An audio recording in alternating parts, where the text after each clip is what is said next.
My boyfriend believes that I should worship him because he is a man, and he should be able to be intimate with me whenever he wants, so I am leaving him. I hate to admit that I didn't see this sooner. My boyfriend has never liked to clean or been particularly good at it. He doesn't cook, either. When I was young, I figured that all men were like this. I now regret moving in with him and getting serious. I actually like cooking and cleaning, so at first I didn't mind, but I've absolutely been taken advantage of. My meals are made from scratch, and I sometimes spend 3 to 4 hours in the kitchen prepping and cooking. My boyfriend never has to make his own plate. I bring it to him at the table, along with his condiments and whatever else. I clear the table and do dishes after I cook. He never offers. He is nice enough to buy me an extra meal if he gets fast food, but he has never cooked at home. It goes unspoken, but I am also responsible for all the house chores. If I don't do them, they simply won't get done. This includes picking up after my boyfriend's mess and cleaning his trash, cans, clothes, etc. Of course, I try to address this with him, which turns into a heated argument every time. I ask why he expects me to split bills 50-50 and do 100% of the housework. He then says things like, "You're lucky I'm not charging you market rent, which is $1,200. He claims that because I'm paying less than I was at my previous apartment, where I lived alone,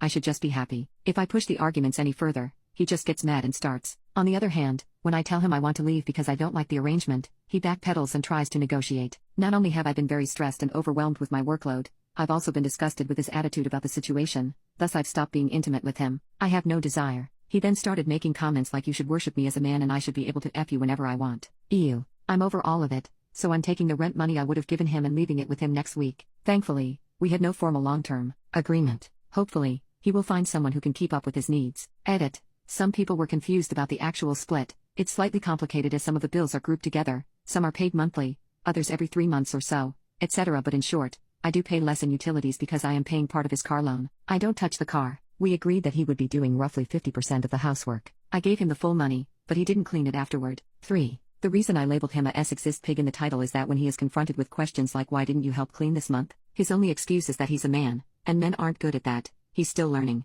etc. When I say that doesn't make sense because I know plenty of men who cook and clean, that's when the yelling starts. 4. Sorry to everyone who suggested I ghost him and leave in secret. I unfortunately already told him I couldn't live like this or be with him anymore. I did not tell him where I was going. 5. I realize I've enabled this behavior and I'm done. He's already slightly falling apart as I started doing the bare minimum around the house. If I need a plate and fork, I'll wash only that and leave the rest for him to wash himself if he wishes to eat. I also bought myself a bunch of snacks and stopped cooking. Last night he tried to cook a hamburger and ate it raw. 6. He's been all over the place since I told him I'm leaving. At first, he gets angry, saying things like, "Leave, you don't do anything for me anyways." I've told him he will not bully me into believing I do nothing and accepting an unfair arrangement. Then he says, "If you stay, I promise to help around the house, and you're being crazy. You don't have to leave, and you should just let me knock you up," etc. It's been a roller coaster, but I'm dealing with it the best I can and trying to stay calm. Anyway, I think that's all for now. I hope everyone in a similar situation is able to break free and find their happiness.